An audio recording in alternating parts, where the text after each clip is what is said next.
ഭക്ഷണം ഒന്നും വേണ്ട, കഴിക്കുന്ന ഭക്ഷണമൊക്കെ ഛർദ്ദിക്കുക, അങ്ങനത്തെ ഒരവസ്ഥയിലായിരുന്നു. ആ അവസ്ഥയിലൂടെ വന്ന് ഞാൻ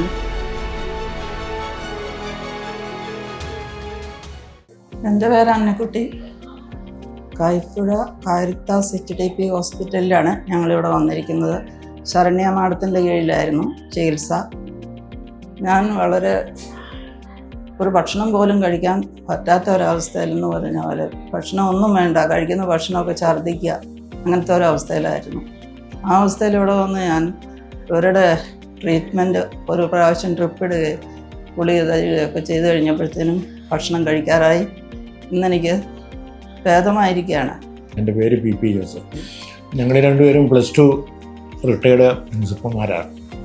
ഞങ്ങൾ ഇടുക്കിയിൽ വാഴത്തോപ്പിലാണ് താമസം. ഞങ്ങളുടെ മകളെ ഇവിടെ അടുത്ത കല്യാണം കഴിച്ചിരിക്കുന്നത്. അതുകൊണ്ട് അവളുടെ സംരക്ഷണയിൽ ചികിത്സിക്കാൻ വേണ്ടിയിട്ട് ഞങ്ങൾ ഇങ്ങോട്ട് വന്നത്. ഞങ്ങൾക്ക് 2 പേർക്കും ചെറിയ ചെറിയ അസുഖങ്ങൾ ഉണ്ട്. അതിനുവേണ്ടി ഇപ്പം 3 ദിവസം ഇവിടെ ചിലവഴിച്ചു. 2-3 ദിവസം കൂടി ഇവിടെ കഴിയാനാണ് ഉദ്ദേശിക്കുന്നത്. ജീവനക്കാരുടെ നല്ല പെരുമാറ്റവും അതുകൊണ്ട് എല്ലാ വിധത്തിലുള്ള സഹകരണവും ഞങ്ങൾക്ക് വളരെയേറെ ഇഷ്ടപ്പെട്ടു.